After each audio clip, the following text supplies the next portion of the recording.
Film Review, Movies, Music, Culture, Politics, Society podcast, interviews, movie reviews, and more. Live Sundays at 5:30 p.m. on Facebook at Crazon Dion. Hey everybody, this is Lunell, the original bad girl of comedy. I'm here at the Link Promenade in beautiful Las Vegas, Nevada, and you're watching the Film Review.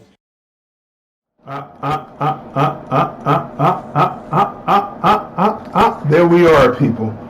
Another great episode of the Film Review. Movies, music, culture, politics, and society. And do we have a jam-packed show for you today? Do we have a jam-packed show for you today? First of all, we put the call out. Right. We put the call out for independent filmmakers, right? We put the call out because, we say, just because there's a COVID-19, a coronavirus shutdown, doesn't mean that your promotion and marketing of your films, or your company, or what you do has to be shut down too. And we have our first writer, producer, director, actor, PJ Barnes, right? From Screw Up TV, submitted one of his films called The Players. So we're going to be talking to him a little bit later in the program. Telephone number 213-943-3358 is 213-943-3358. And then we have a lot to talk about, especially in the blurbs today, right? So let's get started because, like I said, we have a jam-packed show. So there's no need to beleaguer or belabor the situation any further. So let's pull up our icon right here, our backdrop here, to let you know that we are officially in the Film Review podcast blurbs. How was your week? It was as good as it could be. I mean, Under the circumstances. Right. So, but we lost Bill Withers, right? Bill Withers, and we also lost Von Jammin' Big Guitar Mason the day before, right? On the 2nd, and Bill Withers on the 3rd. It's like we're losing all the heavies, right, in the game, right? And so we have an exclusive interview. It is the last interview that Von Jammin' Big Guitar Mason had, and that's available on the Film Review Live channel, right, under TFR On The Road. You can watch that full. It's an extensive interview I conducted with him and his artist at the time that he was pushing, Demetrius Reeves. He was pushing him, and he was in Las Vegas, and we got that interview. And I got to tell him how much his music meant to me. So that's a big thing. He's a legend. A legend in the game, right?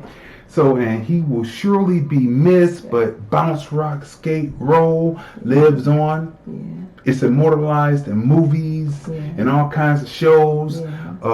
His, of course, Jammin' Big Guitar, classic. You know what I'm saying? You can still see some of that video up. But again, the interview is up on the Film Review Live channel. Now, people, to start out with the blurbs, as usual, the white extremist organizations are still trying to spit, rub, transfer from mouth to steel railing, still trying to spread the COVID-19.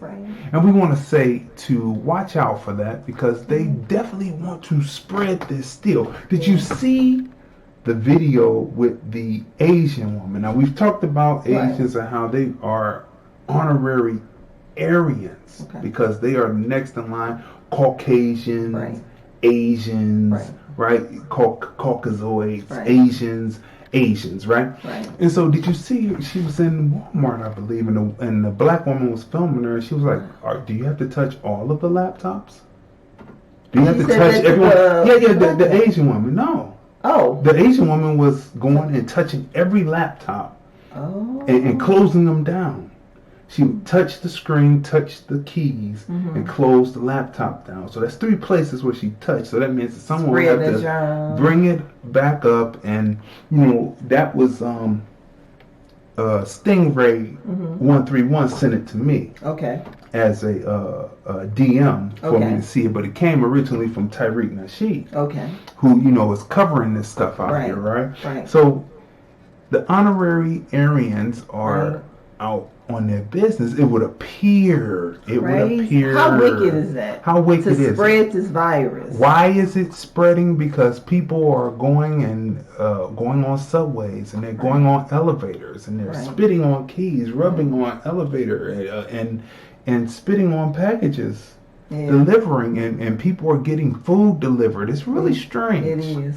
I would be scared to order food and have it delivered because you don't know the mind state of the person that prepared the food. You don't know the mind state of the person that's delivering the food, because people are crazy. People are crazy. I see you're prepared. I see your black bandana. That's right. Did you see people? You wearing your black bandana. You know what I'm saying? They finally came out and told the truth to the people.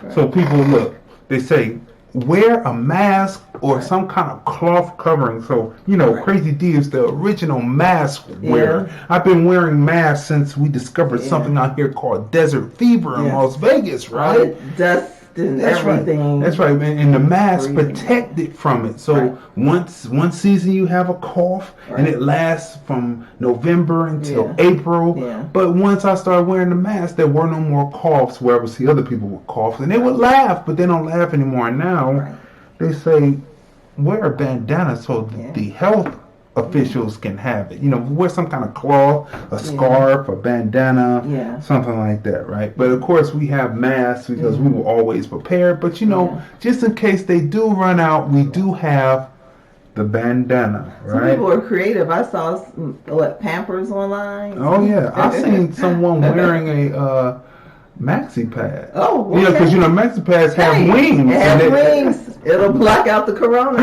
And it sticks to your face. Have you seen this, people? So, people are going to town, but these people are doing this, right?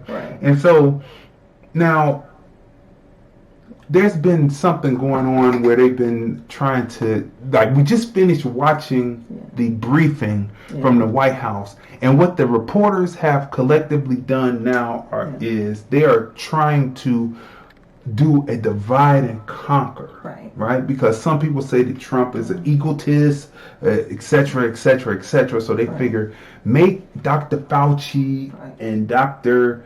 Burke, which is the dude from the place called Dr. Bricks. Anyway, and he's up there on the dais talking about Dr. Bricks, but it's Burks. It's spelled Bricks, but it's Burks, right?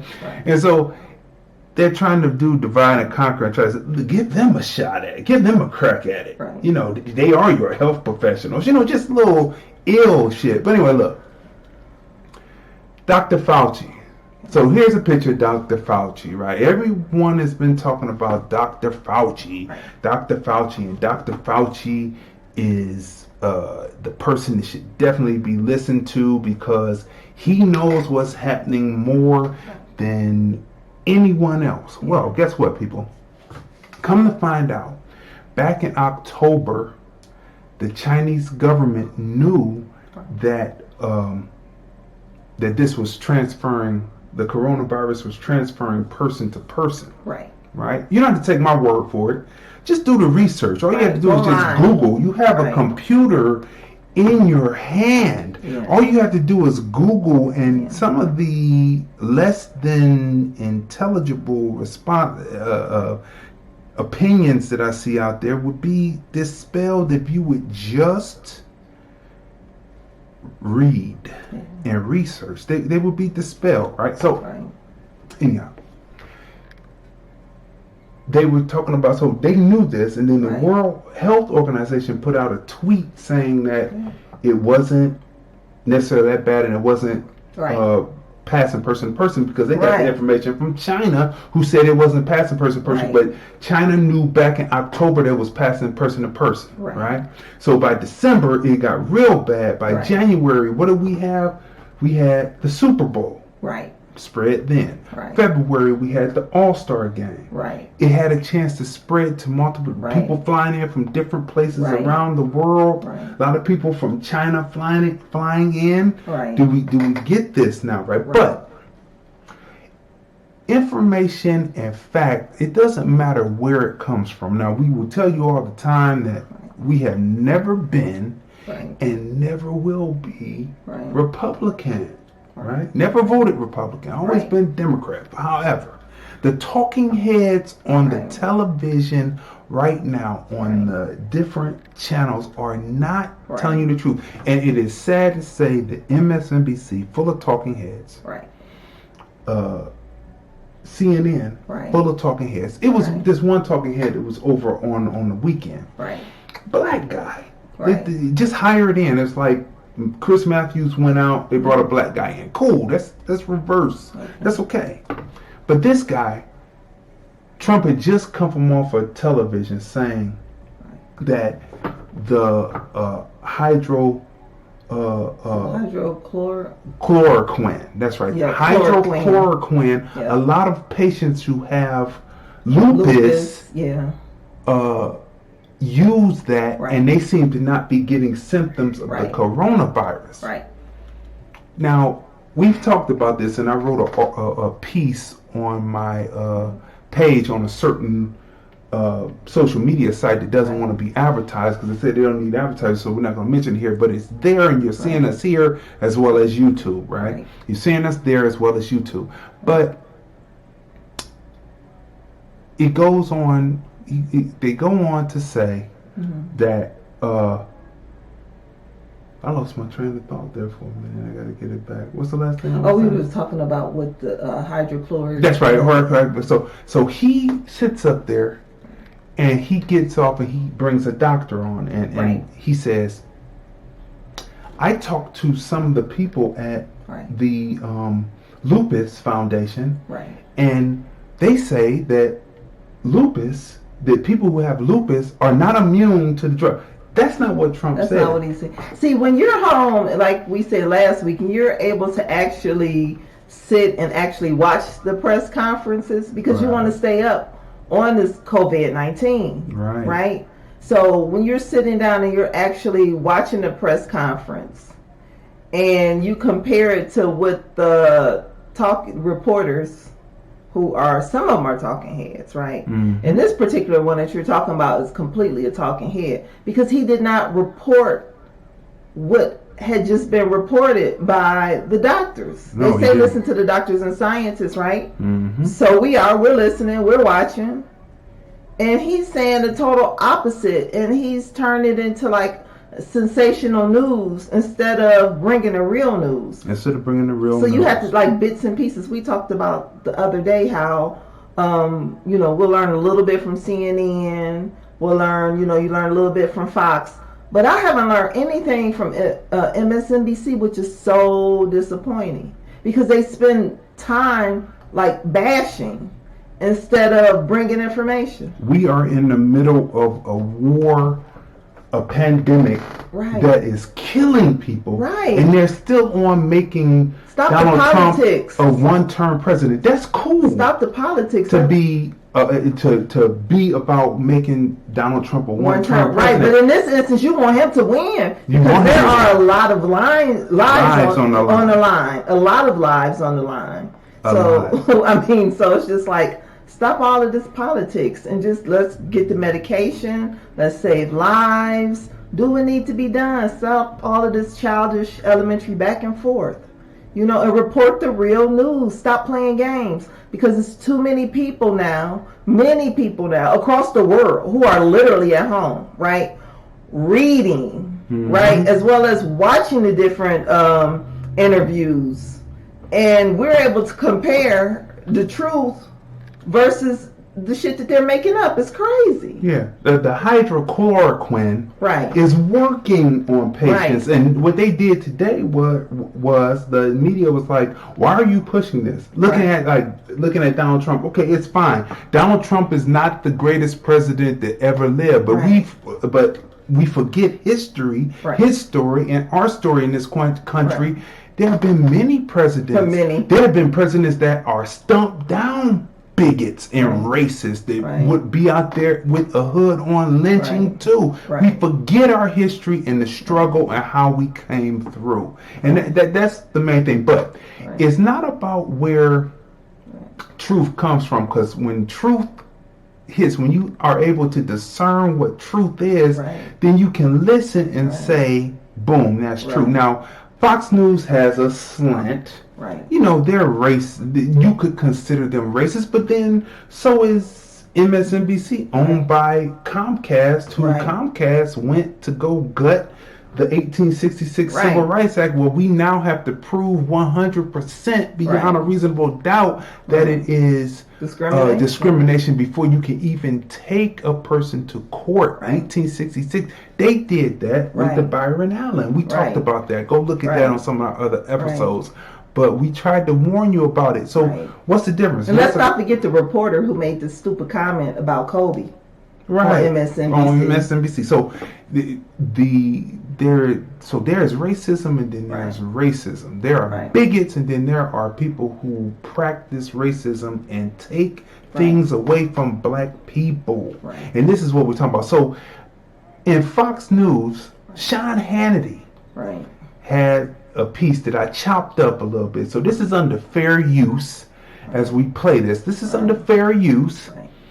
And we're going to play this because he makes some points here, and we're going to stop because we're critiquing this, and we're going to stop along the way and go through this. But he opens up about Dr. Fauci and what Dr. Fauci actually said. Now, remember, we prefaced this by October, the Chinese knew.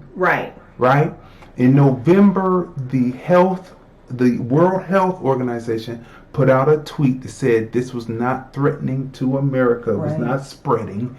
Then Dr. Fauci comes out in January, and this is what Dr. Fauci says in January, and we're getting ready to play this right now. Dr. Fauci didn't realize the true threat of the virus on January 21st. Take a look. Bottom line, we don't have to worry about this one, right? Well, obviously you need to take it seriously and do the kinds of things that the CDC and the Department of Homeland Security are doing. But this is not a major threat for the people in the United States, and this is not something that the citizens of the United States right now should be worried about. Okay, so let's stop there right there. He says in January. Now, what was Donald Trump saying in January? He was saying the same thing, but he was in campaign mode. Now, I'm not taking up for the man. You know what I mean? Like I said, we're not going to vote for him. But what he is doing, some of the policies are good for black people. And you have to look at that. You have to look at that and say, So when he was saying that, he's tracking this, obviously, from the health, because the health organization started tracking it in October when it first started to open up in Wuhan, Here's Dr. Fauci in January 14th saying that it is not a problem, So let's move forward here. But here, Dr. Fauci is saying that, But they were getting faulty information from China. So for some reason, MSNBC and CNN do not want to place blame on China. Where it comes from. I believe that China must have some. They do. They have some stock in NBC, probably through Comcast. They probably own some of Comcast, and they probably own some of CNN. I never thought of it, but that's the reason. Man, you have to be objective. You have to use those critical thinking skills. You have to use critical thinking skills, So let's continue on with this. Study in the U.S. found if China had been honest sooner, that study, 95% of all of this could have been prevented. The mob and the media don't care about truth. They're just worried about scoring cheap political points. See, now this is what we've been talking about. Now, we didn't hear Hannity talk about this. I don't watch Fox News all the time. Only in the morning. But I went to YouTube. I said, well, let me check on what Fox News is saying, because unfortunately, what's funny is Fox News actually has journalists. Yeah. And what's funny is, even though they have a slant, they tell you both sides. Right. It's not an echo chamber all the time of the person saying the same thing and over, and it's just one big echo, and they never show you the other side. Right. Like MSNBC and CNN has never covered this story about Dr. Fauci. Right. They only covered it. Dr. Fauci is more qualified than Donald Trump. That's poor journalism. And when you're able to compare the two, because like in the morning we'll watch MSNBC, CNN, as well as Fox, right? Mm-hmm. And then you're able to filter through and watch the reporting from each of the different channels. And you're able to take in all of the information. Like I was telling you the other morning, I said, this is the first time that anybody, I can't think of the reporter, the black reporter on Fox News, but she brought in someone, it was a black CEO, and he broke down how to go about obtaining your the business through the federal government, the small business, business grants. Yeah. And no one else had ever broke it down like that. You know, so I appreciate them bringing information to the table. So you have to kind of like move around and just keep an eye on, watch all the channels, take in as much information like as possible. Because they're purposely, if they're on a slant. Right. It's one thing to be on a slant and cover the news and cover both sides and be slanty, but you get both sides. Another to be on a slant but never bring anyone on that's on the opposite opinion. Yeah. Right? That it's just poor journalistic integrity not being journalistic integrity not being executed. Thus, it's poor journalism. Let's go on with this. It's demonstrated by fake news Acosta today. Take a look. And where is Dr. Fauci? I don't know, but every time you ask that question, whenever he's not here, you look, you say, where is he? And you'll say, is there a problem? How many times have I said if he cured cancer, they'd criticize him for that? I think I've been proven correct. This is not the time to be criticizing the dude, okay? There's a lot of things going on. There's a whole nother possible war, which that's what we're going to be talking about when we review Mad Max 1 and Mad Max 2 today. When you open up about Mad Max, which we're going to get to, it has to do with oil. It has to do with the superpowers, and it has to do with war. There is a war opening up. There was a meeting that's supposed to happen on Monday to just give you a little bit about what's going on with OPEC, what's going on with Russia and Saudi Arabia, but they canceled the meeting. And the gas prices are getting lower and lower, and we're going to get to that. But there's a lot going on in the world. And it has to do with this coronavirus, COVID-19. Right? And these people are still on what they're on. Let's continue on with it. But when you hear something that's true, it doesn't matter where it's coming from. Right?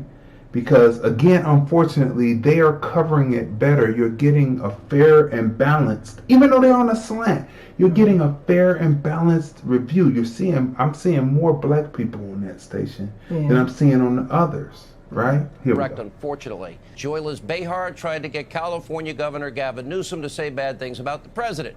Unfortunately for Joyless, it did not go as planned. Take a look. Do you feel like you have to feed this guy's ego to get the respirators and to get the PPEs? Is that what's going on? All I can say is, from my perspective, the relationship has been strong, and I'm not doing it to kiss the ring. I'm not doing it in a way, that I'm just being forthright with the president. He returns calls. He reaches out. He's been proactive. We got that Mercy ship down here in Los Angeles. That was directly because he sent it down here. An important... Okay. So Joy Behar, she is funny as a comedian. She's good on the show as a host, but it's somewhere where you put that aside when it's time to fight a war. You have to put that aside. Now, you just don't like the guy. And it's getting to me as looking at it as it's starting to become jealousy. Because he was able to do something that no one expected him to be able to do. And right now, he's starting to look very presidential, coming out with these press conferences, briefs every day, answering the questions. And the reporters are not, I don't know if they're afraid, if they're not going out and actually doing the footwork because of the COVID-19, but they could answer a lot of these questions instead of getting on the phone. Not just getting on the phone, they have to actually go and see. They have to go and see. Right. Because the people on the phone are going to be slanting it. If you're trying to find a slant to write negative stories, then you're not going to get it, and it's a disservice to the American people. Well, at one of the press conferences, you remember, they had to tell the reporters, why don't you go do research? We're telling you that there's an issue in this particular state. You're the reporters, go out and do the footwork. They're lazy. But the thing is, as far as like the people like the Joy Behars and a lot of the other, like, let's say, rich, different celebrities who want to jab at the president or whatever. See, they can afford to sit back at home and jab. But us everyday working people who need to get this virus over with so we could go on with our everyday lives and get back to work. We don't have time for the childish banner. They have time for the childish banner because they're rich, right? But the everyday working person, really, we all need him to win because we need this virus over with. And we need the virus over with. And we need lives saved. We need lives saved. So it's not a game. It's not a game. So when I see these people playing back and forth and stuff, I'm like, you people are really detached. Detached. Because there's a lot of people losing their lives. Let's keep going. Report from New York State's Health Department of Health. Let me read from page 30. It says, quote, during a severe influenza pandemic, there is... Now, this is back in 2017. They gave recommendations to Governor Cuomo, and Governor Cuomo did this. Likely to be a projected shortfall of ventilators. 15,783 during peak week demand. After reading this report, Cuomo, he purchased 0 ventilators for New York. By the way, smallest geographical location with 11 million people, New York City. Instead, he instructed the commission to figure out ways to ration the existing 2,000 ventilators. He wouldn't buy them, but he wasted $750 million on a solar project, another $600 million on another idiotic project, $90 million on a light bulb project, and he wouldn't buy the ventilators. Now, because of an executive order, also in New York, any prescription of the potentially life-saving treatment hydroxychloroquine, if you want it, well, you got to go to the hospital system, which is already overrun. The mob and the media, they love Governor Cuomo. They treat him like he's a hero. Well, he failed the people of New York. Dr. Fauci. Okay, people, so look.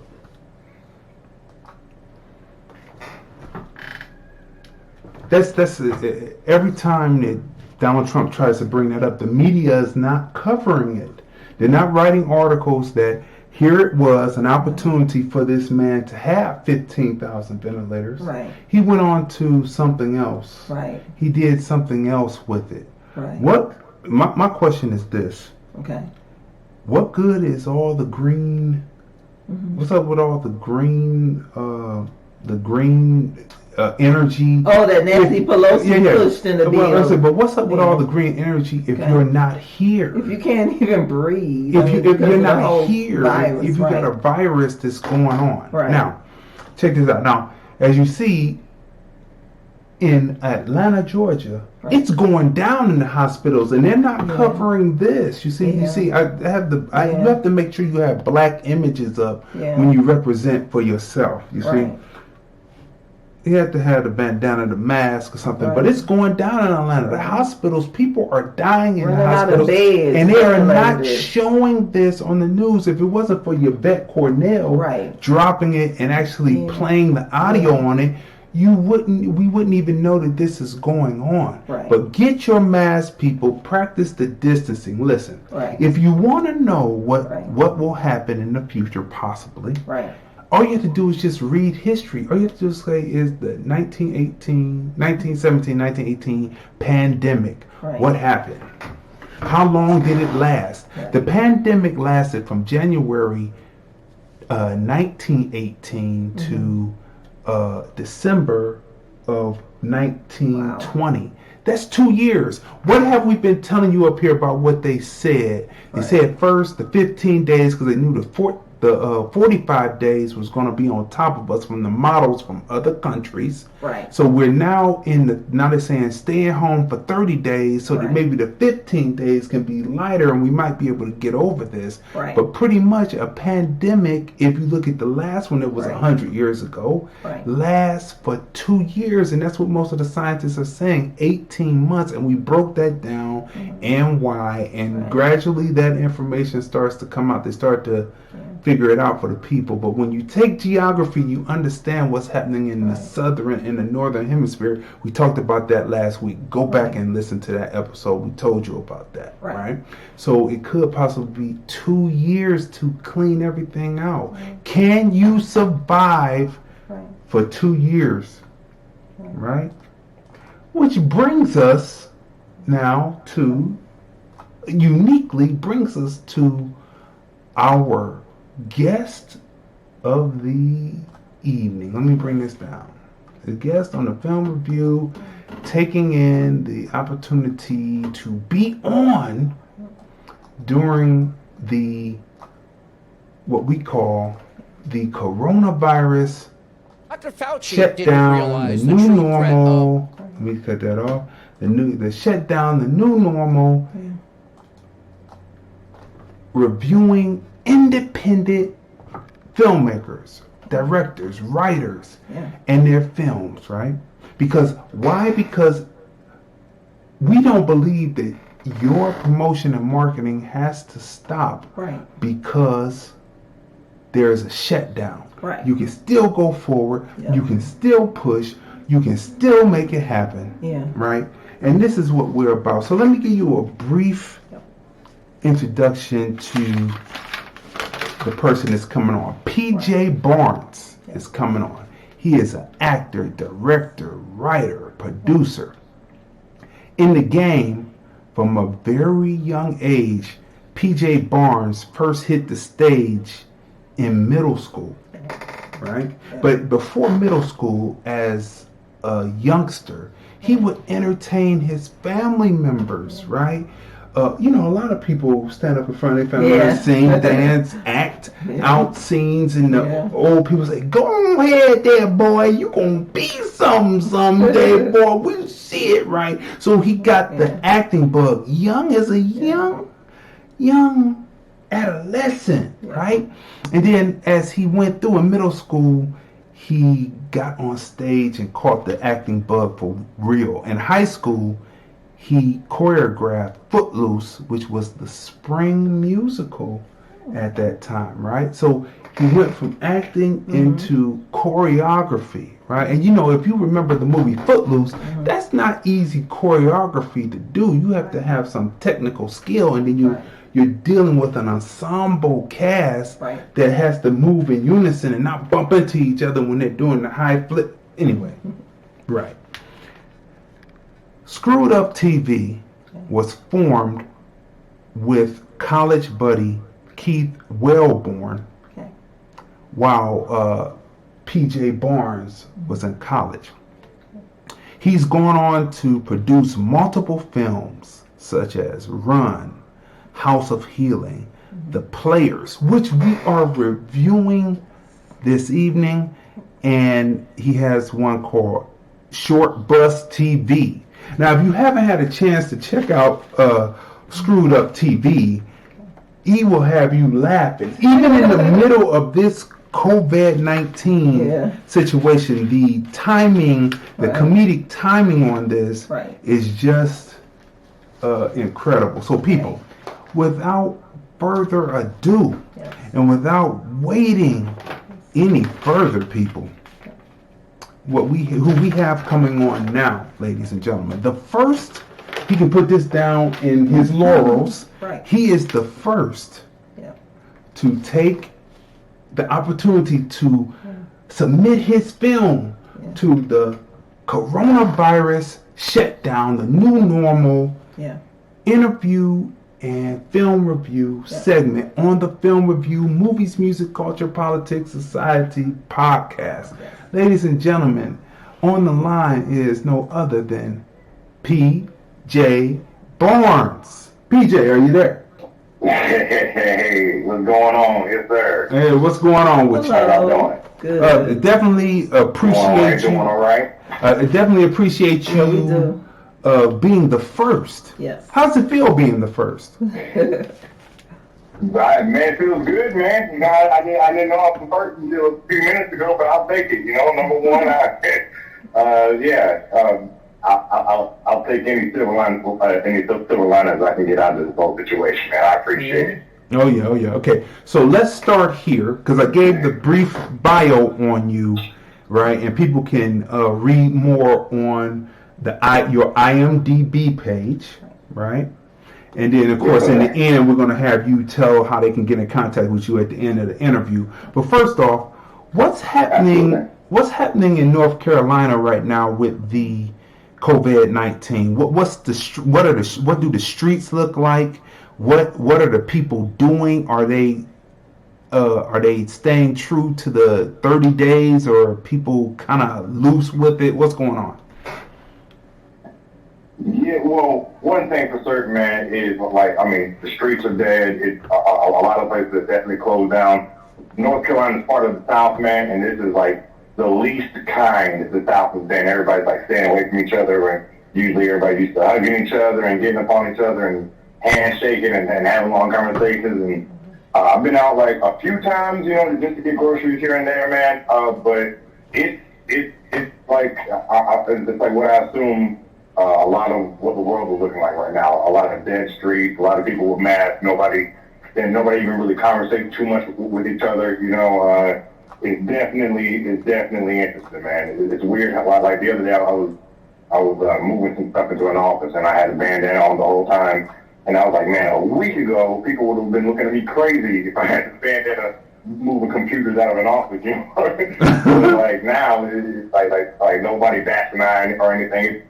It's a weird, strange new world that we're moving into, man. And I'm just trying to stay safe, man. I got a 3-year-old and a 1-month-old here at the house, man. We're trying to stay sanitary and everything. So it's definitely an adjustment period, but I'm doing okay. Mm-hmm. And then, how did you stock up initially, or did you wait for a while, or did you say, this seems like this is serious, and let me get my bunker together, so to speak.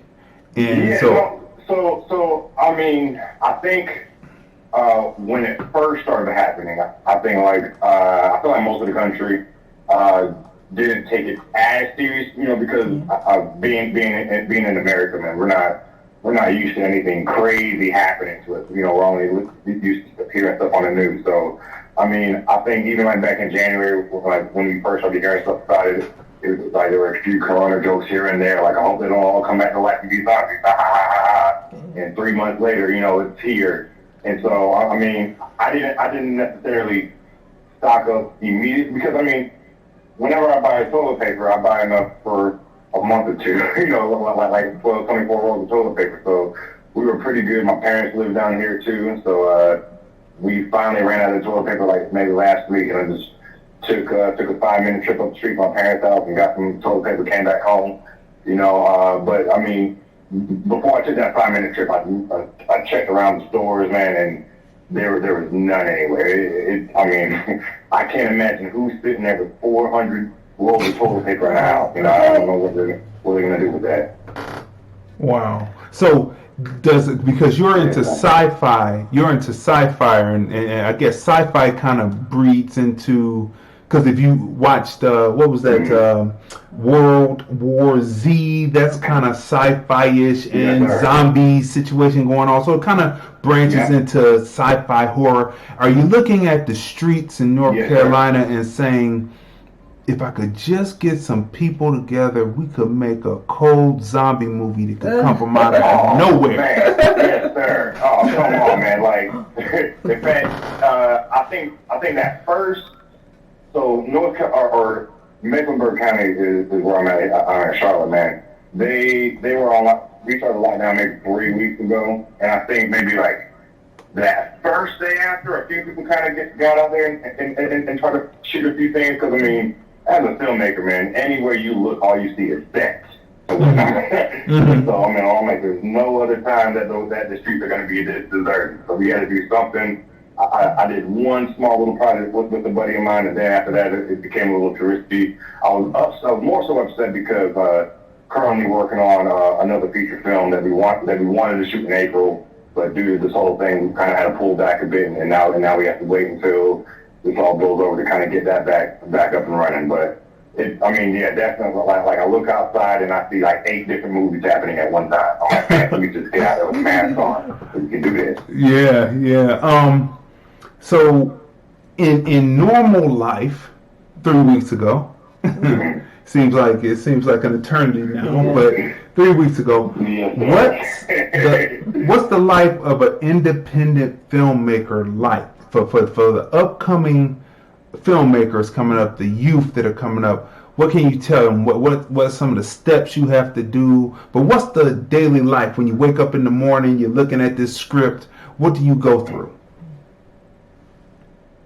Yes, sir. So I've been doing this personally for just a little over a decade, man, which to me seems crazy because I've done anything for that long, man. So, but it's like all of my filmmaking comes from the necessity of trying to get myself out there. You know what I mean? Like straight when I got out of college, I got like an agent. I started doing a few commercials, but all the commercials I did, I couldn't really use that footage for a reel. Like I did a Burger King commercial, and all I did in that commercial was like walk to the counter. I'm like, that's not acting. I can't put it on my reel and prove that I'm a good actor. I can prove that I'm a person who walks, you know? And so then I was like, okay, well how do I get myself out there without having to rely on getting cast on something?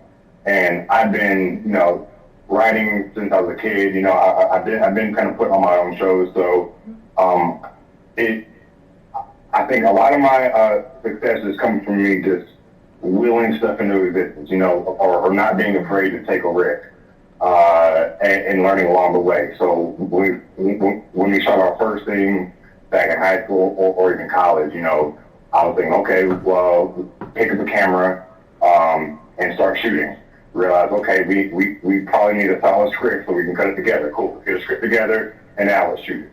Okay, now we got to do it from different angles. So it all comes from just getting up and doing it, and realizing that there's never, ever, and this goes for writing and filming and almost anything you do, there's never going to be the perfect time to do something. You just got to make that time your own self and just get up and do it. If you're someone out there who has a film idea in mind, get a camera and your phone so that I've shot full short films on my phone, and this is back when I had an iPhone 7 Plus, and we're shooting 4K, and we had sound equipment, we had good lighting, and we were able to put something I shot on my phone onto a big movie theater screen and lose no quality. You know what I mean? So you don't like when I first started, it cost like $20,000 just to get some film.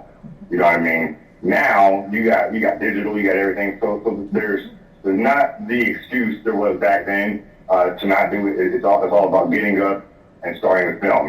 Get your buddies together, and don't just start shooting. Rehearse it a few times. Just make sure everybody's on the same page. I see a lot of filmmakers get out there and shoot the first thing, and they get so excited just to be filming, and they get mad because they got their friends as actors, and then the acting is bad. I'm like, well, did y'all rehearse it, or did you audition for it? It's one of those things where, like, I get up in the morning, I start thinking about my ideas, I talk to my people, start writing them down. We now have the thing where we have like weekly little writers meetings or whatnot, and we come up with ideas, say, hey, this is an idea, this is a good idea to film. Let's choose this day and literally just commit to it and do it. As creatives, it's hard for us to be disciplined and organized sometimes, but in order to flourish, man, like you gotta have a little bit of discipline somewhere, and just that drive to get it out there. If you never start, then it's never gonna get finished. Mm-hmm. Mm-hmm. So in the film that we're going to review tonight, The Players, which is, yes, sir. I mean, we're not going to say yet. We're going to get a review. There's two sequences in there where there are ensemble cast, right? More than two people, right? Okay, so would I be able to say that the people who are the I would call them day players, the ones that did the dinner theater, would I be wrong in saying that those are actually your people and the people who were in the scene that was in the dining room area of the Airbnb? Would I be wrong in saying that they were people who you probably you probably sent a casting call out for? Or correct. Yes, sir. So yeah, all the day players, I sent a casting call out. And except for one of them, and this goes back to never being afraid to ask for something. So one of them was this YouTuber who had like an entertainment news show. He's also a comedian. And I was watching him every morning on YouTube, every day on YouTube, do his thing. And I was like, it'd be cool to have this guy in our film. And I didn't know if he could act, but I knew he was a performer, and I knew how he acted as a person. So I wrote his character, pretty much just a bigger version of him, and just sent him on Twitter. And he said, "Yeah, I'll do it." And then he, I paid him the same day rate as everybody else. And he was in the film, you know what I mean? So going out there and casting, then that's what kind of helps bring your story to life. Because if you're just using people who then those are the limitations that you have. It's not hard to get on the casting site, set your project up on Actors Access or Actors Casting, and put out a casting call.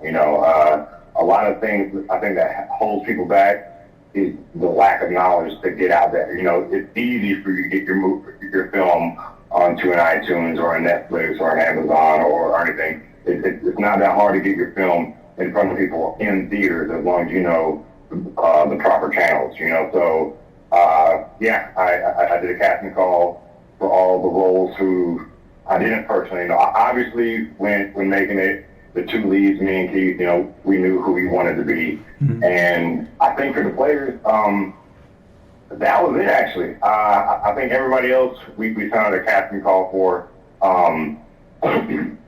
the character Al actually. The character Al, we were getting ready for the casting call that day. So let's say that the auditions were happening at 1 o'clock that afternoon. Mm-hmm. So at 10 o'clock that morning, me, Keith, and our two PAs came, and we did just a regular team building acting workshop.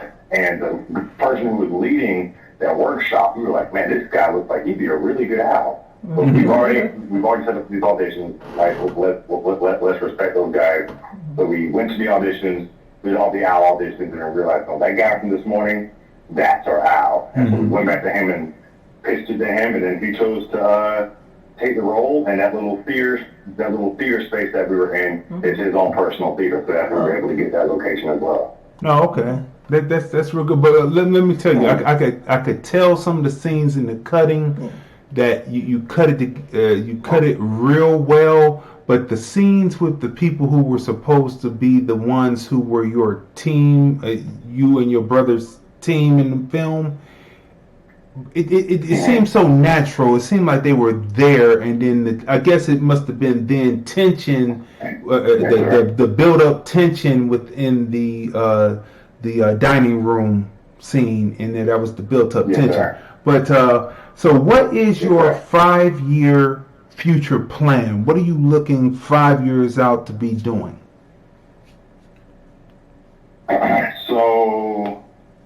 So recently, within the past year and a half, we upped our production schedule more for web content, but we're also trying to keep our short film features going. So currently, we are working on a brand new feature film where we finished the script. We're doing a few rewrites. We're doing some initial casting for that, and we're hoping to get a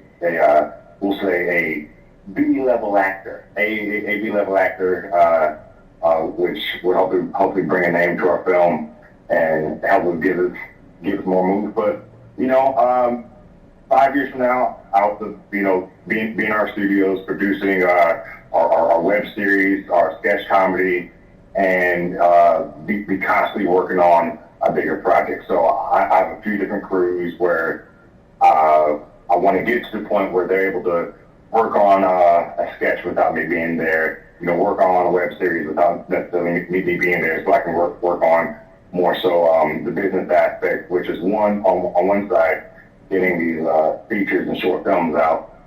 And on the other side, we have this program where we take actors in, we write they pretty much they're in the same boat that I was. They're out there auditioning, but they're not getting the role that they want. And so we'll actually take them in, we'll write a scene for them, and they'll kind of choose through our talent pool to decide, okay, I like these actors that you guys use in these sketches. I want them to be in my sketch. And so then we kind of, from the ground up, work on their own project where they have like a sketch featuring them. And then we shoot their sketch. They have the sketch now for their demo reels to come up festivals.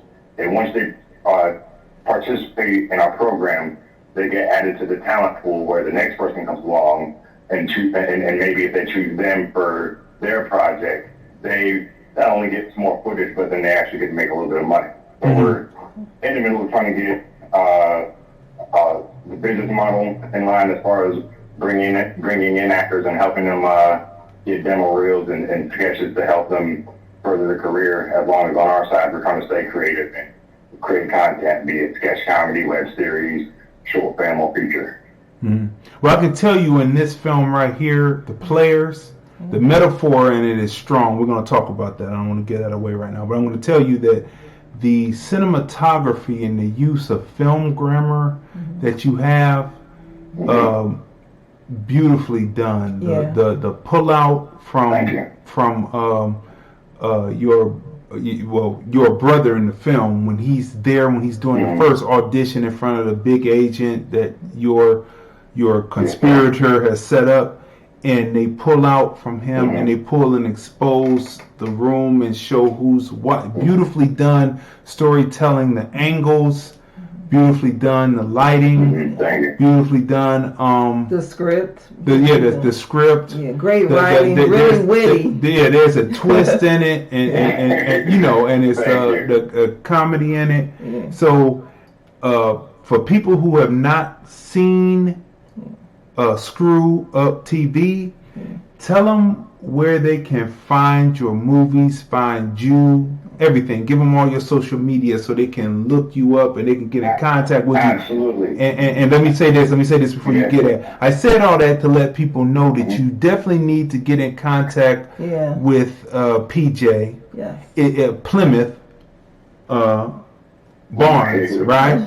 Because his work, the time and effort is put into the work, and we can see that it's not fly by night. It's structured, it's thinking, and it's theatrical as well as cinematic. So that's what I want to say. So go ahead and give out your information. I appreciate that. Yes, sir. At Screw Up TV, SCREWUP TV. That's on YouTube. That's on Facebook. Facebook, we have all of our content on there.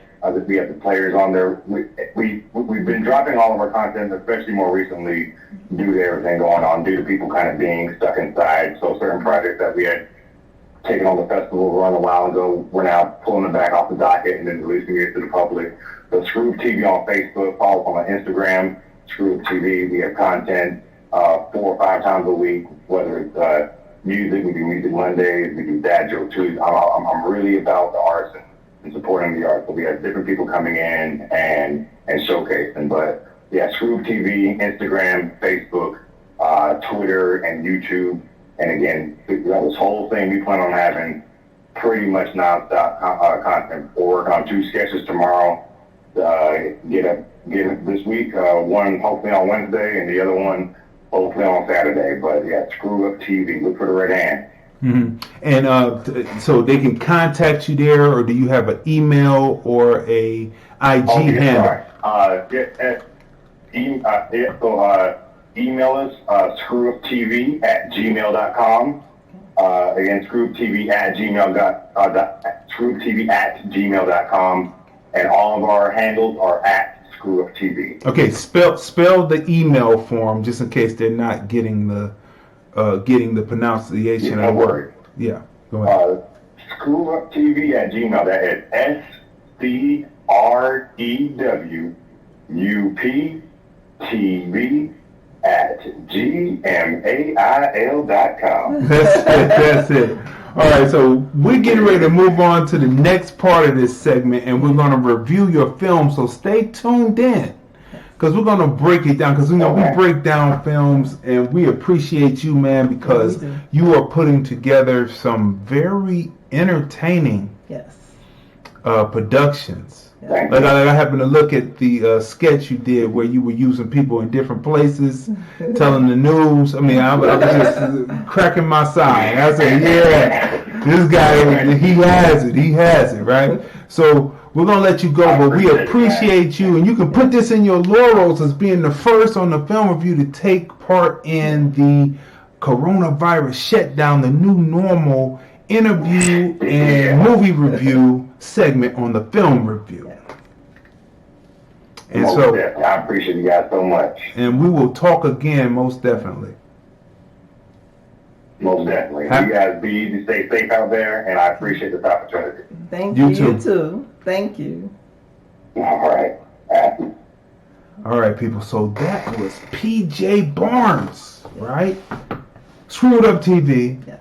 The Players is the film. Yep. Let me move this over. Just finished talking to him. Let's move this over so that we can see the full range of it. Okay. All right, so The Players, people. It's a film about two brothers. Yes. Right? Yep. And I could say that it's a comedy of tragedies. Yeah. Because it has the comedic in it, but it's a serious subject matter, right? Right. It's a tragedy, right? The metaphor in it with the players, right? It's like talking about the stage and the players and film and the smiling mask and the sad mask. It's theatrical. It's the tragedy, right, on film, right? It's a crime story, right? And what makes this very interesting is, remember how we talked about, and not to equate the two things, but you know, in psychology, you can equate this, right?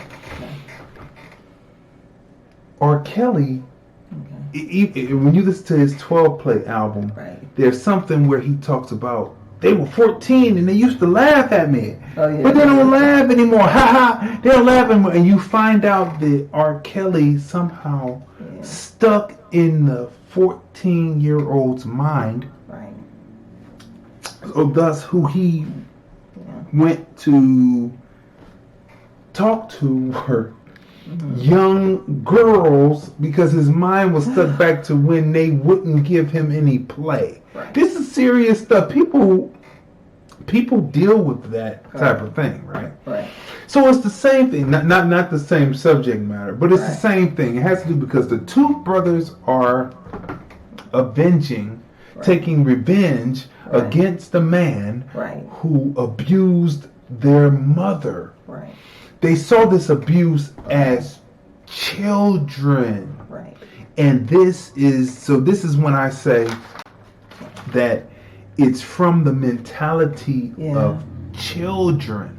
These are full-grown people, but their psyche was shocked so much as children that they stuck to this. As soon as they seemed perfectly normal, and they were making their way in, we would guess the city is never really exciting, but some place where the industry of film and stage is popping, right? And as soon as they hear this name, Right. They automatically pop back to what they did, and it automatically goes to the flashback, and it tells what's going on, right?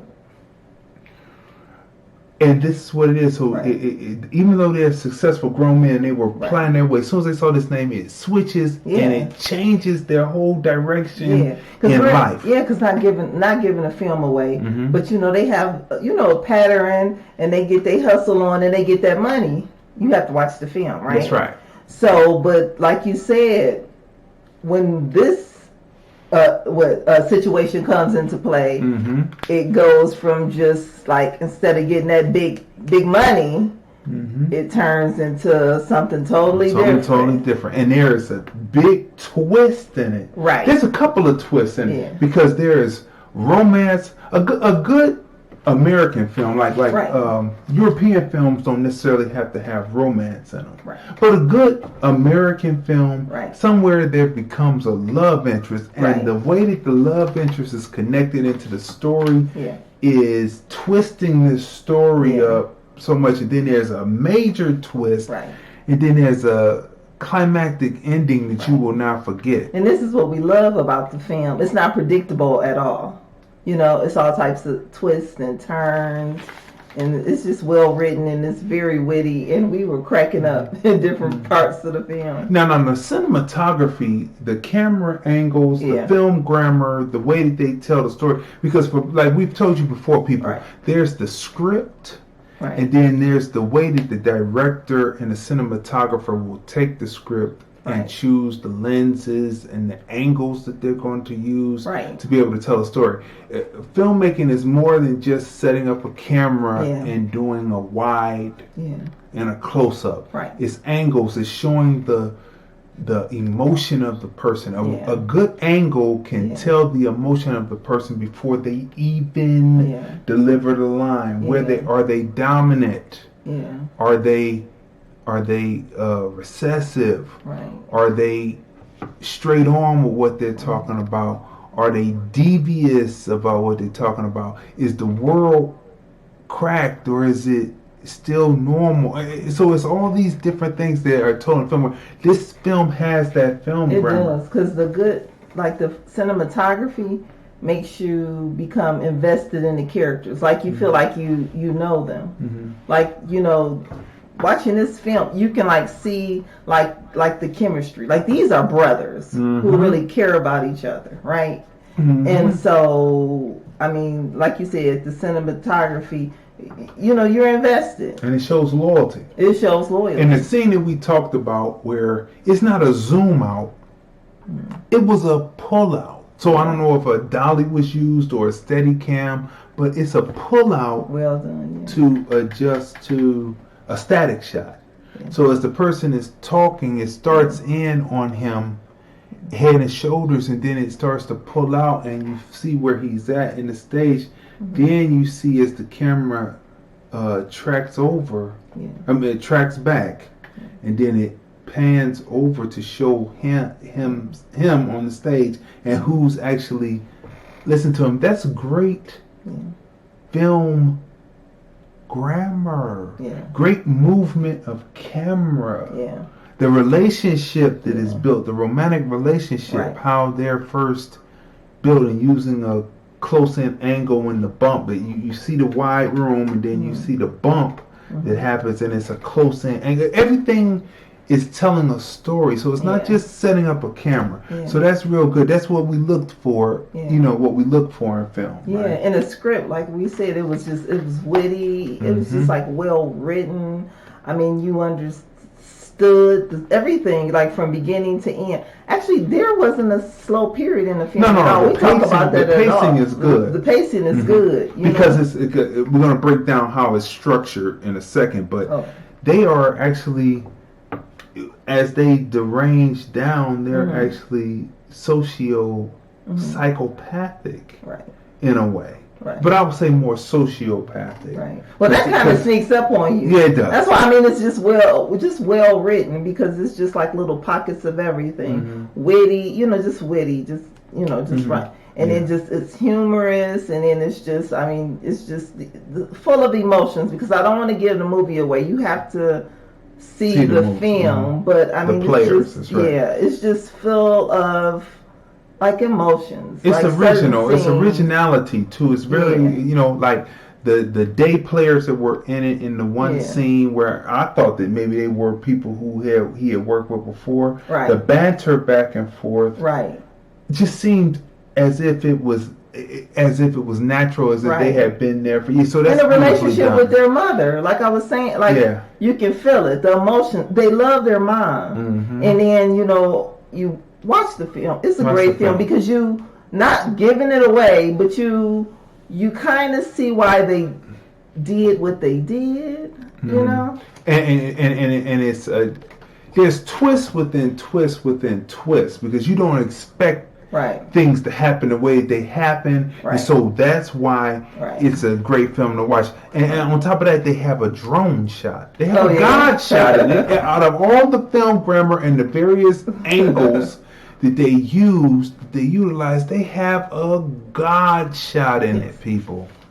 I mean, beautifully done. Independent. We can say that this is one of the best independents that we've seen. Right? Using, So, people, the film is within 3 acts, right? It's non-linear. Now, the story is told non-linearly, but it's within 3 acts. How that works, but it works, right? The pacing is good. Right. It's theatrical, so you're feeling the stage and the use of theater actors. Remember we talk about how on film, you usually speak from the diaphragm. You don't scream. You just be like Nick Nolte. We talked about that. What's the movie with him and Barbra Streisand? Wait, she's the psychiatrist and he's the patient, and he has a scene in there where he is yelling. But he's not really yelling. He's using his diaphragm and using emotion and using that. But he's not really raising his octave, right? In this, they use theater actors so you hear the octave. But the mix on it is that good that it's not peaking the mic. It's not doing that. So it's believable because they are in the theater setting, right? It's a story of 2 brothers who have a single mission to get back at the man who abused their mom. Prince of Ties. Prince of Ties. That's right. If you want to see great film acting where the emotion is there, but his tone doesn't change from when he delivers just calmly to when he gets irate and angry. It's at the same tone, but he uses other features to make it seem like it's big. I can't believe. And really, the tone never changes. So beautiful work on that. Beautiful work on the miking. Yeah, the miking. You know what I'm saying? You can see it. The banter between the brothers. Yeah. Right. Yeah. So the cinematography 10. Yeah. Right. Yeah. The story. Right. Yeah. Through line 10. Yeah. The arc of the characters, very important, 10. The use of thematic structure and along with film grammar and the angles, that's a 10. The individual ensemble players that would have to be strong to be able to act opposite the 2 leads. Yeah. And the 2 leads were strong. Yeah.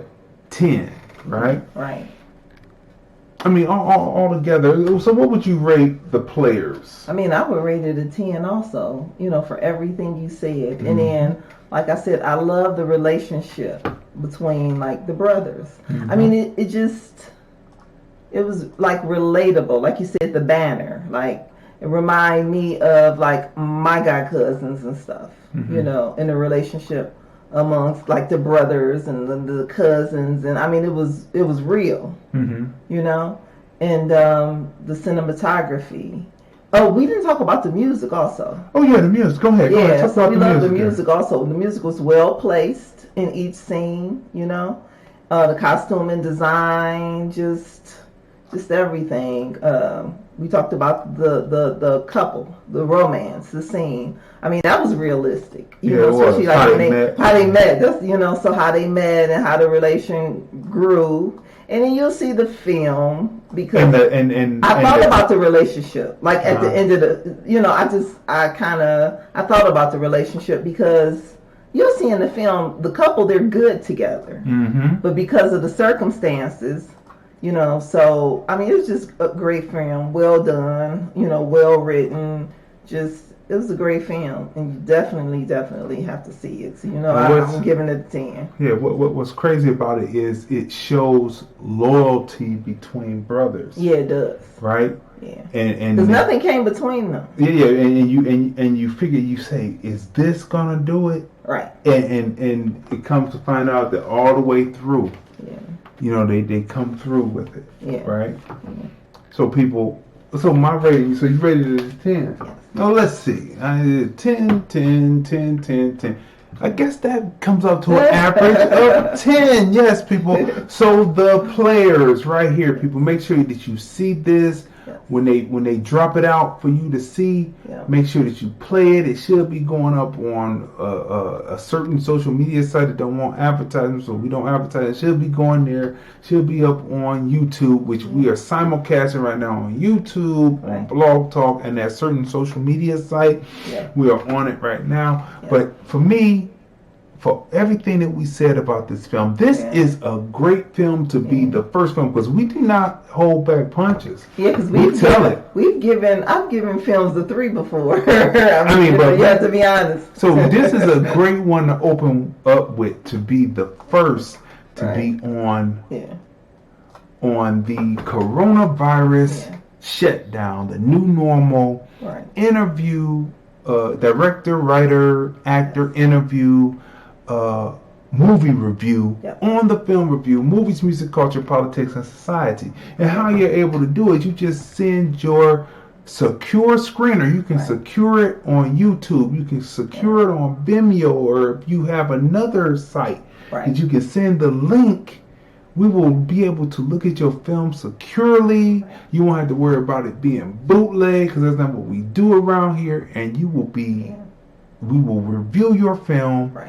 You will be seen, heard, recognized, and appreciated, and you do not have to worry about anything, because we do this as a free. It's free, right? Because your promotion and marketing shouldn't stop because there is a COVID-19 shutdown globally. People should be able to see you, see your work, push through. So when this pandemic lifts, if it's in a couple of months or 18 months like the previous one 100 years ago, or 2 years, as the scientists want. And then it's like, and you're at home, so what do you want? You want great films to watch, right? Films to watch. So you definitely have to check out the players. That's right, you have to check out the players, because look, the market is wide open. Because listen, while the studios for some reason decided to start, we talked about this last week, but I have to say it again. Greed is a MF, right? Yeah. How the studios decided to do $19.99 for a film. Now, what's that? Onward? Yeah, the cartoon. The cartoon. They're not charging $19.99 for that. Like $5 or $6.99. $5.99. $4 or $5.99. So they don't have to charge $19.99. They don't have to charge $19.99. It's just greed. And like I said, the bootleggers, those who do bootleg, like we said, we do come from Cleveland, Ohio originally. Now the bootleggers sit their camera up. They don't have to worry about somebody walking past with popcorn. They don't have to worry about somebody chewing popcorn, walking by the lens, and they have a picture on their widescreen, and they put their RCA jacks in and get the top quality sound. But they can have 3 films at 60 and do 3 for something, whatever, and then they come out and they break even after so many packages. I forget. So after 7 packages, they broke even. Then after that, everything else is gravy. Look, I was just telling you, I was talking to a family member on the phone, and me and him, we was talking about how crazy these prices are on demand, $19.99. And how do you And he was just like, exactly. He was like, exactly. He was like, why don't they, if they're gonna do $19.99, three for $19.99? He said, I'm willing. He said, Tracey, I'm willing to pay $9.99 for a film. He said, but $19.99 is ridiculous. Right, and that only leads into the bootleggers being able to have better sound, right? So to say all that, I'm saying that to say this.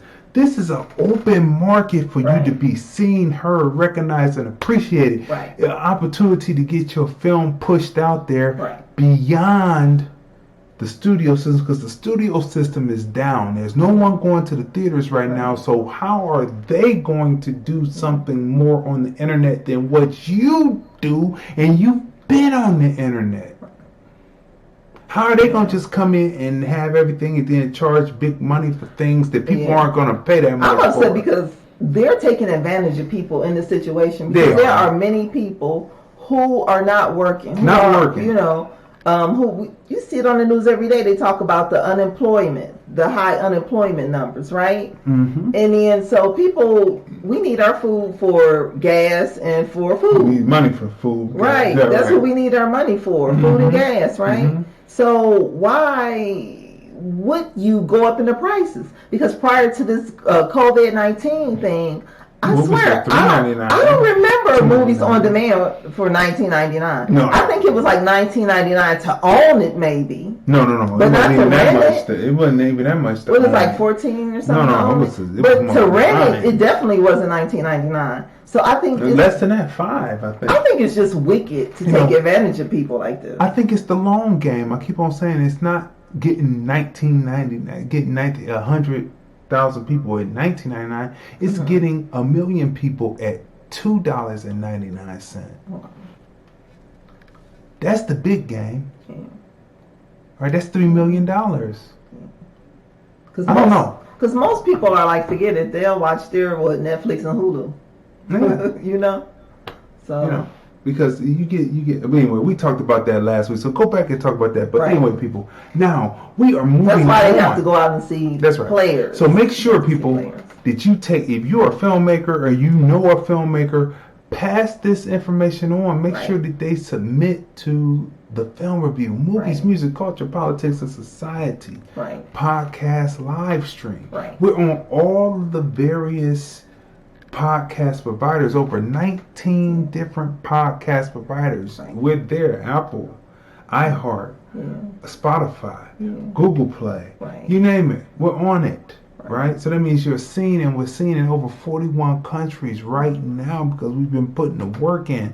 And we are doing this because we want to see a robust, independent film industry rise from this situation, right? So people, as we move on, let's see what we're talking about. Now, of course, people, we are talking about our review for today, which is Mad Max 1 and Mad Max 2, right? Especially going through this COVID-19. So is this like our COVID-19 film? We started off with, was it 12 Monkeys? Or was no, before that. We started, and I meant to write that down today because we've done so many. Yeah, I can look at it and Children of Men. Yeah, that's right. Children of Men. That's right. It's the post-apocalyptic. A virus involved in that. Right. And then we moved on to 12 Monkeys, which was the pandemic exposed and how you try to fight a pandemic before it happens. And now we are on Mad Max, right? Mad Max 1 and Mad Max 2. And how life can be normal just 3 weeks ago, and then it can be this today. And this is what Mad Max 1 and Mad Max 2 pretty much deal with. But let me change this over here. Okay, there we go. Look, people. Up there on the screen, you see Mad Max. That's some of the original artwork. And then there's Mad Max 2. But in the middle here are these two guys. That's Vladimir Putin and Mohammed bin Salman, right? So let's set this up. Why do I have Vladimir Putin and Mohammed bin Salman up in the middle of these two things? Because what's happening right now is tying in, right? So we have a pandemic going on, people. For people who might have been under a rock or maybe have been Sleeping Beauty and just woke up to know this. Well, we are in a pandemic, people. And what's interesting about the pandemic is people do not research and go back and just look at 100 years ago and say, hey, what was happening 100 years ago? All you have to do is just Google how long, because you have a computer in your hand. You see, this is a computer in your hand, right? And you can Google how long did the 1917, 1918 pandemic last, right? Now, they put the movie out about 1917, but they didn't put the right part of 1917 out, right? Right. World War I. They didn't. It wasn't even called World War. It was named afterwards. But it was a war that encompassed many different continents, right? And so it became a world war. Right, World War I, but they didn't tell you that after people started coming on the Spanish flu, they named it Spanish flu, but it actually started in America and spread, right? Okay. It took 2 years from 1918 to 1920 for it to be eradicated, done, boom. What were people doing during that time? Boom, boom, boom. So when the people tell you, oh, it's going to be over in a few months or whatever, and people are wishful thinking, it could be an 18-month situation because people are not listening to what the scientists initially said, right? They're not listening. Right, so this could be a 18-month and 2-year thing, and we talked about why last week. So you have to go back to episode 106, and we break this down to the science, right? But anyway, so why do we have Vladimir Putin and Mohammed I'm gonna pronounce his name wrong. Mohammed bin Salman in the middle, right? While this pandemic is going on, oil prices are dropping because the demand is dropping. So barrels are at 35, 32, could be down to $25 a barrel as predicted. That would be, as a certain person said, that would be 1950s gas prices. Now, out here on the West Coast, we haven't quite seen that $1.90 something yet, or that $1.75 yet. We're looking for it. We've got some pretty good gas prices. My cousin said the prices are pretty low, gas prices in Cleveland. That's what I'm saying. We haven't seen, I don't know if the barrels come on the East Coast first and then spread. I don't know how that works, right? But it probably would, because we have the Ring of Fire over here. So we have, when we look over, we're in California. If you're in California, then you're looking over at China, Japan, North Korea, South Korea, boom, boom, boom, the Ring of Fire, right? We talked about why it's called the Ring of Fire. Just Google it. But anyway, so look. They have this situation. So Mohammed bin Salman, his representatives, called over to Vladimir Putin's representatives and said, hey, the gas prices the oil prices are going to go down because the demand is going down because of this COVID epidemic. At the time when they first called, they thought it would be an epidemic. Right. They didn't know it was a pandemic. Right. Since then, it's become a pandemic. But you know what Russia said? Because these were the two biggest producers of oil until America started fracking and using the shale oil. You have to Google all this stuff, people. We're kicking facts here, so pay attention. America is now the number one producer of oil, right? But the lower prices of oil is causing a lot of the shale companies, let me not say that, the fracking companies to get the shale oil, which is a little thicker and it has to be refined to turn it into crude oil, right? A lot of those companies are starting to file for bankruptcy because the prices are too low and there's a little process that goes into turning shale into crude. Stay with me. All right, people. So remember when they were talking about the pipeline coming through Canada and coming through Colorado and coming down to the Gulf of Mexico, and that's what they were fighting over. I don't think they're fighting over that anymore, and they haven't talked about it because I think that pipeline is gone through. Yeah. Remember when the Indians was out there at the something rock, at the Standing Rock, and it was cold outside, and the people, and they were getting them out there because they were going to put that pipe. I think that pipeline went through, people, but they're not talking about it, and the Dems aren't talking about it because secretly, what one group wants, the other one wants, just like how the Dems had proposed to build the wall first, which was a Democratic idea, but then when Donald Trump, who was once a Democrat, became a Republican, got in office and said, let's build the wall, all of a sudden the Dems are against it. What's the old saying? What is it? Two sides to the same coin. Same coin, right? Okay. So listen, people. So the Saudis said, "Hey, Russia, let's lower our prices on oil, right? Lower it down 13 to 15 million, a barrel, right? A barrel, right? And you know what Putin said? Putin said, nah. And so Salman said, bin Salman said, well, we're just going to lower the price and stretch it out and make you suffer. And then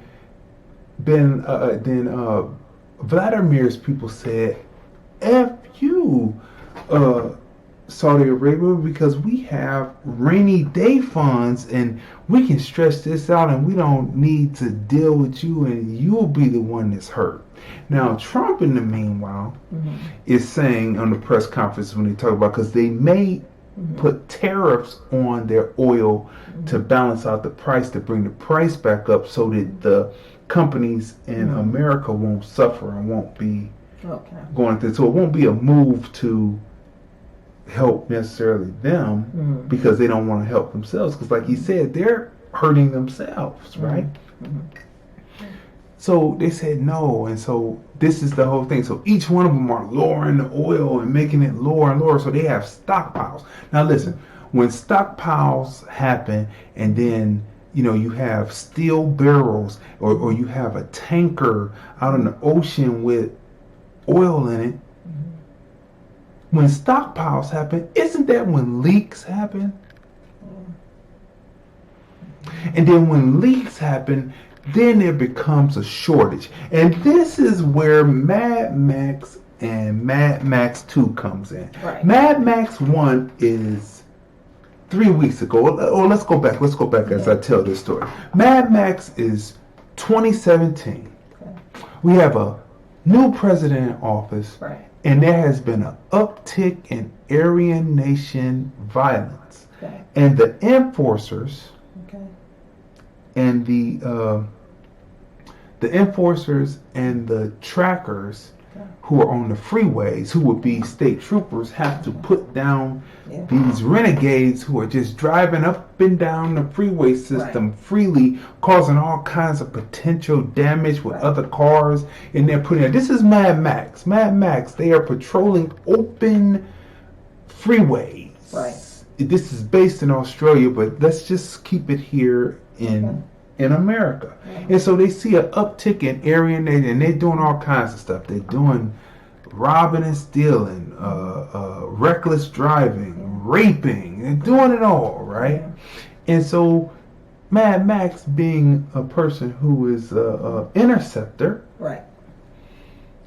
he goes out to intercept people, but something happens, and one of the people die, which puts him at jeopardy. Now, what's interesting about Mad Max, the first film, as we break down, as we tell this story, so I'm going to be giving you film grammar and how film structure should be as we tell this story. What's interesting about Mad Max 1 is it takes an hour and 10 minutes before the initiating event happens. There's a lot of action, but it takes an hour and 10 minutes before the initiating event happens that has to do with Max as a character. There's a lot of action because it's an ensemble piece, but you're sitting up there like, this is dragging on, right? We need to cast on this and the director, right? And so it's dragging on, right? And you're sitting there like, wow, this is a We looked at the time, too. Yeah, I looked at the times, how long it takes. So the initiating event happens about an hour and 10 minutes in on the film, right? I'm correct about this because remember, the story is about Mad Max. Mad Max doesn't kick into action until an hour and 25 minutes into the film. You're introduced to him, but there's a whole bunch of other things going on, and the initiating event doesn't happen until it happens with him and his wife. So look, he has a little child, and what makes him have the initiating event and his dramatic need happens an hour and 10 minutes into the film, and it begins and he kicks off, and then he begins to be Mad Max, right? And so that would be today. That would be back in 16. This is happening now. Unbeknownst to what's going on with Max during that time, you flash forward to 2020, and unbeknownst to them, there's a pandemic that takes place, right? They didn't know about this back in 17, but you come up a few years and there's a pandemic that takes place that changes everything. Now remember, they're dealing with Aryans and they're doing with the lawlessness and everything, right? But meanwhile, while this pandemic is happening, two superpowers with a third that's reluctant to get involved, and I'll get to my theory on that in a minute, but two superpowers, Russia and Saudi Arabia, are battling over oil. Soon, though, because they battle, which gets us into Mad Max 2, which ties the two films together as they show you, and they tell you that the different governments began to fight. This is the open sequence of showing you the past that brings you to where Mad Max is now in Mad Max 2, Road Warrior. They get into the battle, and they can't seem to come to a good decision, so then they end up going to war, and all of that excess oil, then it becomes a shortage, and when oil and all that goes down, the stock market goes down, and then there's a shortage of not only the petroleum, oil, and gasoline, but there's also a shortage of food. You see how all this shit, you see how all this matches up, right? Now, meanwhile, they're at $25 a barrel. The U.S. is doing 13.0 million barrels per day right now. So they're number one, and then they come in underneath. But they're doing shale and they're doing crude, right? So look. That's where we come into Mad Max 2. So remember now, a few years before, they were just dealing with uppity Aryans, spitting on things and trying to spread a virus that no one knew about. But then coming 2020, there's a virus, a pandemic, and these two dudes are going at it, and it starts a war, and it drops the economy down to the floor. All nations lose, and then it is a shortage. Let's go through the cast of part one. Mel Gibson. Steve Beasley. Roger Ward. David Egby. Joanne Samuel. Hugh Case-Byrne, and Jeffrey Perry. And then there's George Miller is the director, right? George Miller. Now, arguably, George Miller didn't know what he was doing in the first one, because it's not structured as a film, beginning, middle, and end.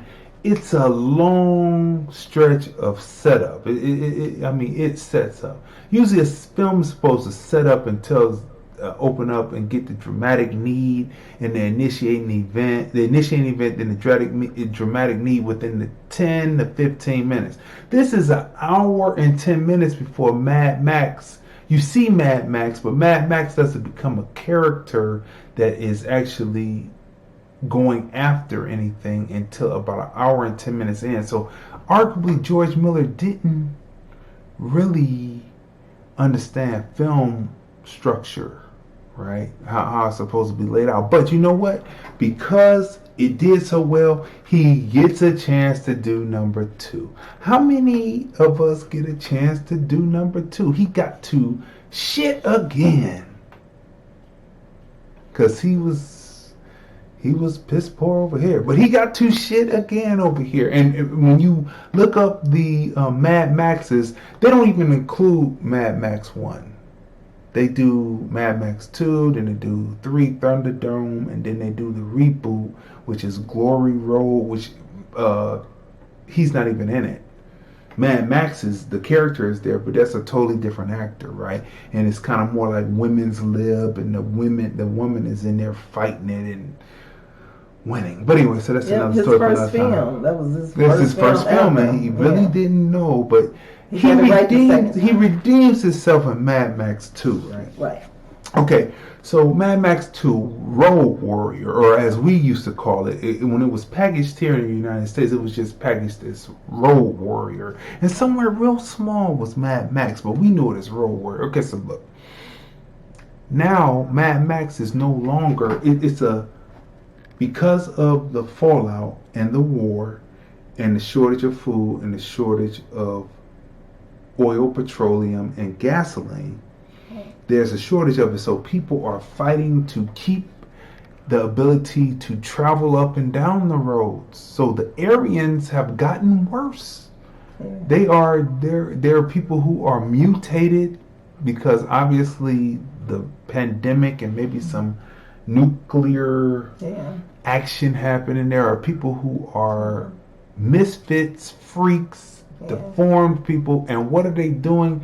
They're going up and down the roads and they are raping, killing, pillaging. But guess what? Mad Max, who was turned mad an hour and 10 minutes into the first one, is now part of it, but he still has morals. But he's out to find gasoline and food. No matter what type of food it is, you have to see this film, right?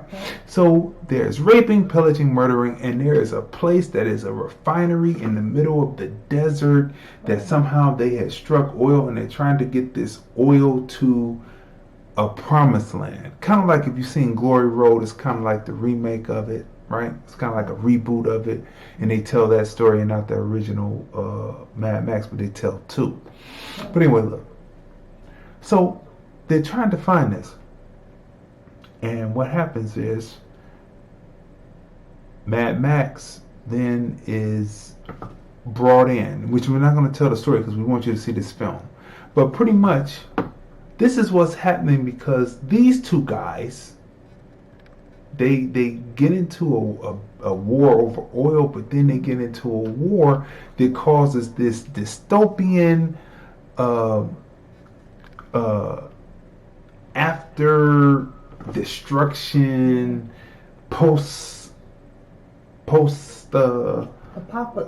apocalyptic world that is Mad Max 2, right?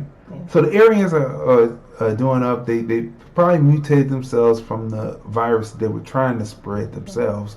Never really got a cure for it. There's probably some nuclear shit that went on during the war.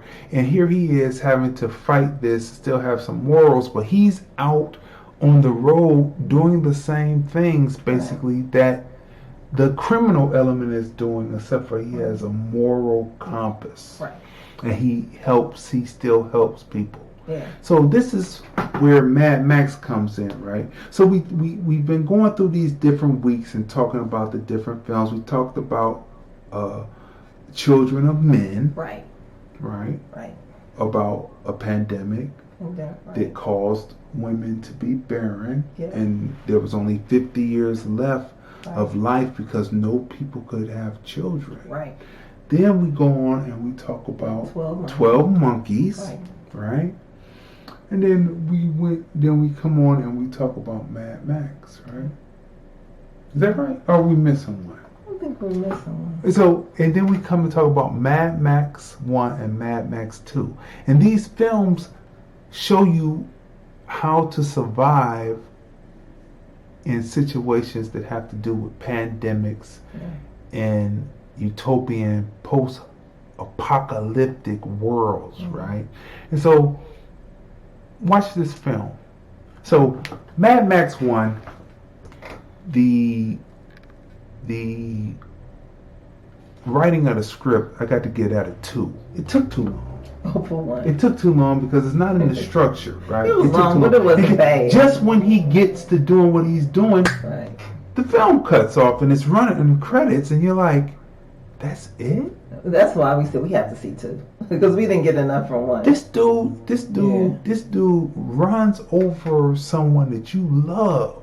We don't get a film away. He runs up someone you love, and then he doesn't get the comeuppance that he should have got. He gets something, but he doesn't get it from you directly, right? He didn't get the Charles Bronson. He did not get the Charles Bronson. The Death Wish get back. That's right, Death Wish 1, 2, and 3. Charles Bronson's character in Death Wish had dude swallow this big face Rolex. He said, swallow it. You want to die? Swallow it. He was like, and he was choking. He got it down though. Death Wish is another genre for another time after this pandemic is over. But Death Wish, if you ever seen Death Wish 1, 2, and 3, the original. Bruce Willis was okay, but the original. But anyway, look. So that was slow. So that's a 2. That's a 2. It took long. Once it started though. Right. So you have to do long setup. Right. Long initiating event. Long dramatic need setup. Hour 10. That's a 2. Right. Once it sets up and it starts to go into the story, then, which you could have cut that whole hour and 10 minutes out and just started right there. Right. I give it a 7. Okay. Right, because the wife was really on some ditzy. What's the word they use? They have their white people have their. What's it called? White people have their privilege, white privilege. She was on some ditzy white privilege stuff like nothing's gonna happen to me. I'm walking 100, 200 yards to get to the water. I'm walking through this forest. Looks like Jason is gonna be there. I mean, it's like you're sitting there and you're watching and you're like, what? And then just the decision making that was there, that wasn't there, and him as a police officer, his vehicle outside of his work vehicle should have been top notch anyway. It's like you just totally lose it, right? So she was on some white privilege like Robert. She was attached. She was attached, kind of like she was on some white privilege like Robert Kennedy's granddaughter and great grandson chasing a ball, getting in the canoe, and now they done called off, and now it's not a search and rescue, but it's a recovery mission now. Like, why are you you're rich, and if you're not rich, you are actually a middle class person. Middle class with black people, middle class white people are different. Middle class white people is $450,000 a year. You could let that ball go and go get another one. Not even get in the canoe. Another ball in the house. You get 1 million balls. Matter of fact, people will give you balls because of who you are. So she was on some white. Have more than one ball. That's right. She was on some white privilege, like in the movie Mad Max, like Robert Kennedy's granddaughter and great grandson. Right? It's just really some great grandson. Excuse me. Really on some craziness. Right, and on some privilege. So she was just and then you're running, and then you can run to the side, you can run to the berm of the road. You're running. Well, don't get a movie. And then right, people. Okay, so that right there, that's why I give it a 7 on that. Film grammar. It's not really using angles to tell a story. It's either wides, mids, close-ups, but it's really not really telling the story that way. So I give that about a 5. I give the angles that they used, using the road and showing the road, I give that a 10. Yeah. That's pretty strong because they had to show velocity. Right. And speed. Right. They did great fun. And then the costume and design. Yeah, the costume was design. Terrific. Yeah. They looked terrific. They looked bummy and broke, and then the dude in the souped up 1950s, whatever it was. It was crazy, right? So that right there, so we can average that out to about I could say that's about an 8.9, maybe a 9. No, we get at it. Averaging out the averages, right? Okay. Yeah, it might be less than that, but 8.5, 9, get at 9. Now, Mel Gibson's acting was good. Mel Gibson's acting was good. He was good. He could emote, right? Yeah, he did. Yeah, but I'm just talking about the structure of the film. Well, he brought it up because we don't get his full acting prowess until Mad Max 2, right? Because he gets shot and he plays like he could be crippled. Well, that one is when he did the when his. That's right. So I do give him a 10 on that. Yeah, because in part 2 he's already crippled. Right. Right. So I give it to him. I give him a 10 on that. He could have moped. And then 2, I like the relationship between him and the little kid. That's 2. That's a 2. Right. And 2. Okay, so in part 2. Yeah. The cinematography is a 10. Right. The film grammar, right. The way that they tell the story with the angles, that's a 10. Right. The angles that they use to tell the story. Right. The wide open fight scenes or the chase scenes, I get at a 10. Yeah. Let's go through some of the cast on part 2 too. Okay, so part 2. The fight scenes, I'll get at a 10. Right. The use of the hero's journey, where you see Mad Max, the use of narration first, and you don't know who the omniscient narrator is, but he's reliable. It's a reliable, omniscient narrator, right? He knows this whole story from beginning to end to where we see Mad Max, and he tells the story. That cinematic and thematic use of the narrator, that is a 10. That is a 10, right? The use of telling the story through that eye, through that lens, and then introducing the hero's journey within that.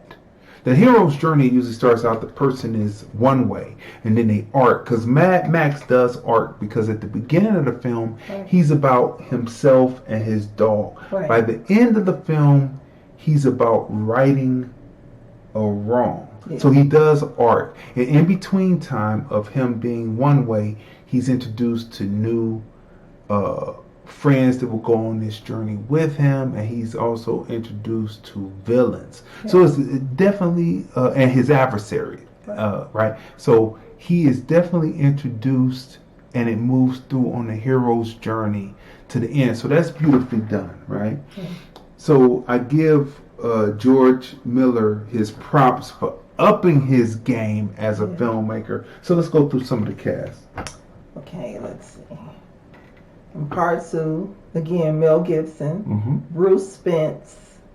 That was his buddy, the one with the flying helicopter. That's right. Good. That's right. Good. Virginia Hay, Michael Preston, let's see, Vernon Wells, Emil Minty, a huge cast, but what I'm looking for, what they don't have on here is a little boy, and he could be on there, but they probably got him in an older picture, and you know. Okay. But anyway, people, so you will see this, but Mad Max 1, you have to go an hour and 10 minutes. So you have to sit there, and you're sitting there like this. Okay, excuse me. Okay. Yeah, you were right. Because I had to look him up because he killed the film. He was like the star of the film besides Mel Gibson. Because the way he emoted without speaking. Yes, he did, because he didn't know English. But then for him to be when you find out at the film that, well, we can't tell you that. You have to find out for yourself. You were right. Emil Minty, they showed the older picture. Right. So people, he is we can't say that. But anyway, look, the kid is like his son almost. Yeah. He takes to Mad Max off the rip, off of seeing him, and he's like his son. And that's what we'll say about that.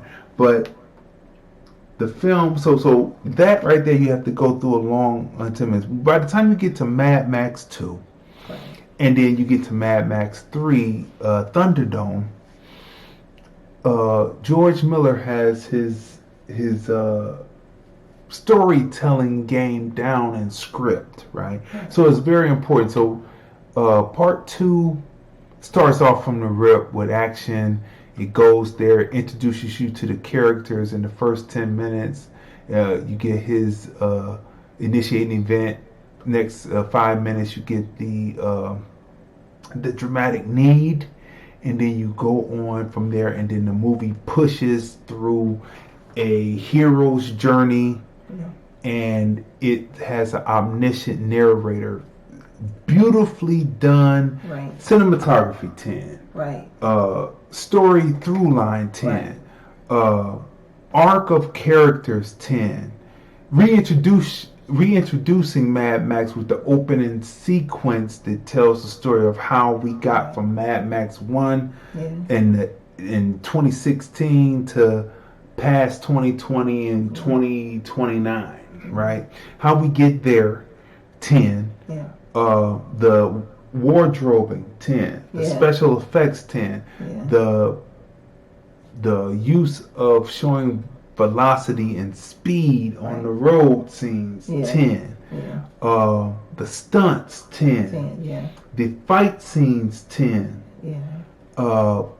beautiful work. So what would you give Mad Max 2? I would give it a 10 also, for the same reasons. But wait till you find out who the narrator is in 2. That's right. Yeah, that was a nice touch. That's a nice touch. That's a nice touch. And so my rating on it's a beautiful film. Because I first saw it when I was 11 or 12, right? So that was the same time.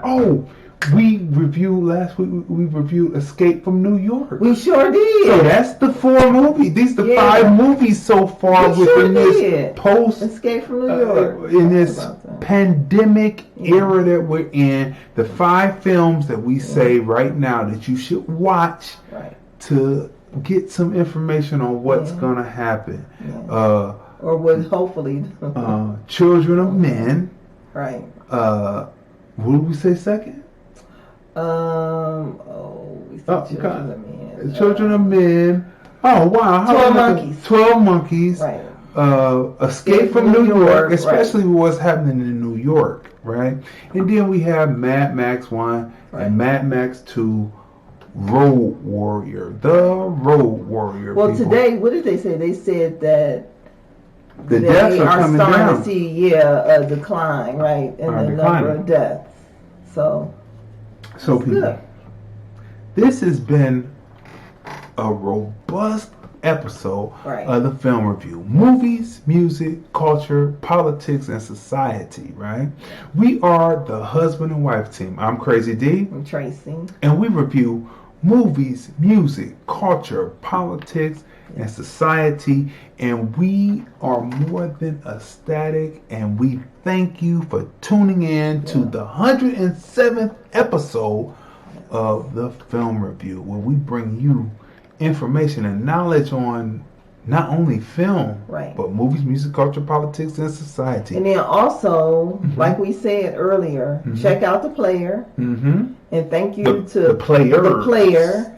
And thank you to PJ Barnes for joining us. That's right. So definitely you have to check out his film. You have to check out his film. It's a good film. It's worth it. See, that's what I love about like the film review, because we can muddle through all the crap and we tell you what films you really need to see. That's right. Don't waste your time on the crap. Don't waste your time. Hey, that's a new slogan. We'll filter through the bullshit We'll filter through the bullshit for you. Don't waste your time on the crap. All right, people.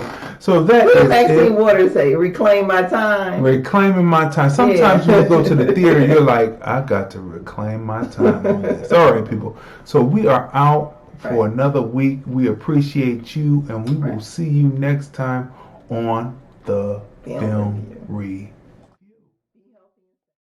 The Film Review, movies, music, culture, politics, society podcast, interviews, movie reviews, and more.